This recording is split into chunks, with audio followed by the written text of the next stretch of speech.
If I'd have got my federal money, I might have a little bit of money, but I didn't get my federal money, Dennis Calhoun. So I was a little hurt, and I'm broke, and I don't like to beg. So my feelings is butt ugly hurt. And they said they were going to be, so they must have known that I was going to be in need of money. I ain't really had no money for about a week. I've had chicken with my free points twice a day until they were gone. So for the last 3 or 4 days, I've had 2 chickens from McDonald's in Brooklyn Center twice a day because that's how I was living, based on not having any money. I don't turn tricks. I find that to be beneath me to get anything, right? Because I thought that I sued under Barack Obama and they were supposed to pay me and they didn't pay me. So I have a very hard time adjusting to the lifestyle that I felt like they gave me as they were trying to make me over. They were trying to, in my mind, make it look like they paid me. And then I became a drug addict. I said that I sold Oxycontin. I sold it from the time they gave it to me to the time I stopped getting it. I stopped getting it because I said one day they were making me look like a drug addict and I couldn't figure out why. And the only thing I could think of was that Oxycontin prescription, that Percocet prescription I had been getting since Dr. Gordon gave it to me. Now that was when I was in a first car accident, right, 2004, and they were arguing about there was or wasn't something wrong with me.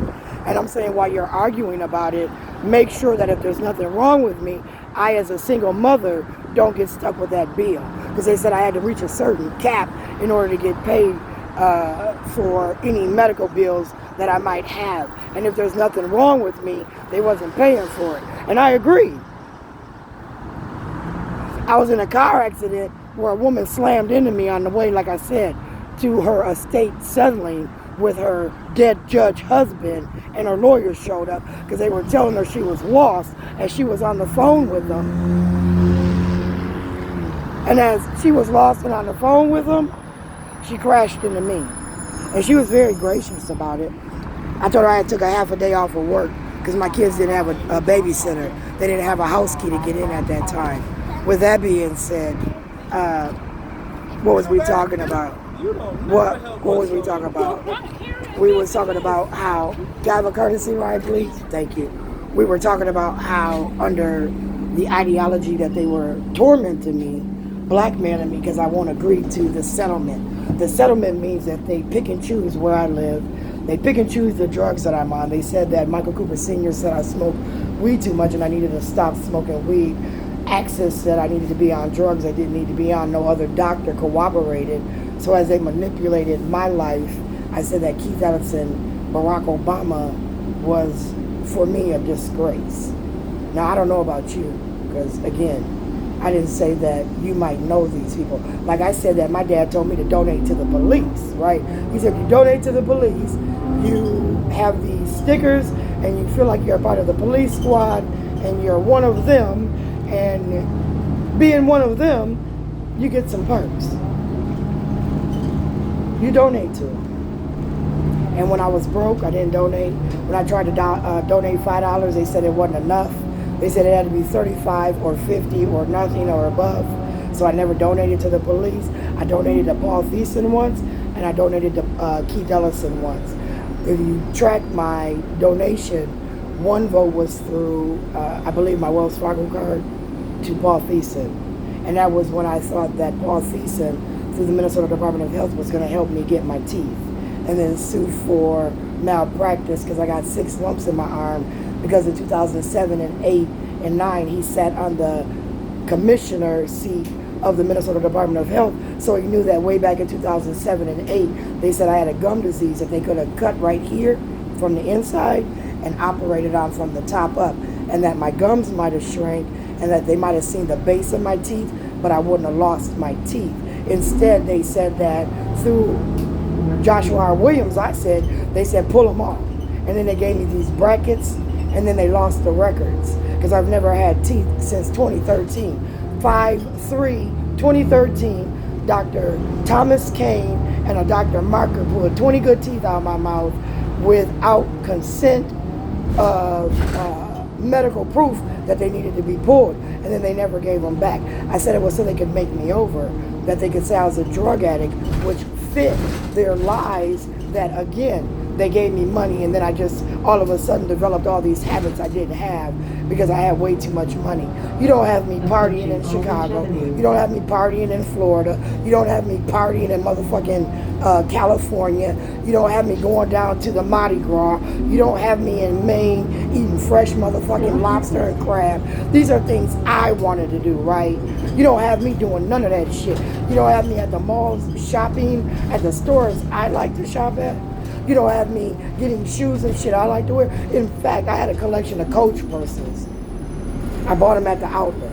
I didn't go down to the mall and buy them because I was thinking to myself, like new use was okay, because some of them purses was almost like new because women wore them 1 or 2 times. No offense, Beyonce.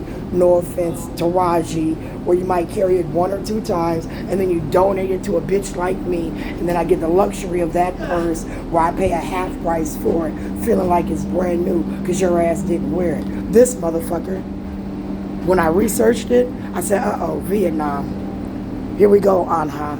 When I researched it, I thought Anha, Tony Leung, Blonyang, I got a motherfucking contract. Now they're doing my motherfucking purses. And even though it's a good quality, look at the straps on that bitch. It's a raggedy quality. I thought that the Coaches that I was getting was decent. The ones that I carried all the time lasted a while. I had my favorites. And like I said, the one my ex got me, I thought my daughter borrowed and then switched, right? I thought like they gave me my money and then they switched it. Like a post-traumatic stress disorder from a transitional-based state, Minnesota, transition of my money from me to Bobby and Keith through Barack Obama. And I thought that was a egregious act. I thought it was heinous. I thought it went above and beyond. And I thought that any white person, male, female, that sat there and let them niggas do that harmed me as a black woman. And then I went back to my childhood. I went back to when Chris and Tim used to hold me down, how I overcame that. I even drew a diagram, right? I drew a diagram how when I was 3 and 4 living in the projects, I had these memories of these traumatic events. I remembered when a woman came in my house, sat at the table with me, and my mama held her at gun bay because the bitch escaped from the Courage Center. The very Courage Center where Dr. Chadwick used to work, right? Amy Jane Getz. So you didn't know about that though, did you, Atlee Riley? About that traumatic event that the woman from the Courage Center escaped, ran into my motherfucking house as a 3-year-old, sat at the table. So then when they said that Dr. Chadwick wouldn't give my son some shit, a piece of paper, a signature, so he could simply get pulled out of reading and read to a teacher like Nichelle, man, I went ballistic. You motherfuckers had me fucked up. And that's where my hate for them started. When I started to have these nightmares, as I thought they were now giving me cannabis. I even talked about Michael Ford giving me cannabis while I worked at Kowalski's with steroids in it, because I was developing these muscles just simply from lifting water. You know, Jesse Ventura, I developed these muscles just from lifting water that was starting to make me look mannish. And then I went to the Islamic Nation. I went to some Baptist communities where you can't be smarter than your husband, Michelle. Where if you were smarter than your husband, he'd beat your motherfucking ass. Because bitch, you ain't smarter than me. And then I went to Hillary, where they said Hillary told Clinton what to do. Why? Because it was based on money. Not abuse of power, where his sides abused her. It was based on her having family money. And Clinton marrying into Hillary's family money, right? And Hillary taking on Clinton's name was okay because she still was Hillary. And nobody needed to know that her other name was this. That's what I was researching when I was, going into all that bullshit. So in reality, I thought about the white woman who was said to control her husband through money, and then the black men who beat the shit out of their women, controlling their women through money. I thought about how, insensitive it was for them to now attack me and call me a man, tell me I'm mannish, tell me I'm gay, have gay women stalking me at the Salvation Army to begin with, where Traquan was said to have wanted to beat the bitch up. Shayla said Traquan wanted to beat the bitch up for calling me gay. I appreciated that, Traquan. Believe it or not, I appreciated that. If that's what you did for me, son, because I ain't gay. I don't have nothing against gay people. I just don't want to make out with a gay woman. I don't want a woman who's changed to a man. I don't want that. And I thought they were sexually violating my rights to be safe and secure in who I was and controlling me through my money.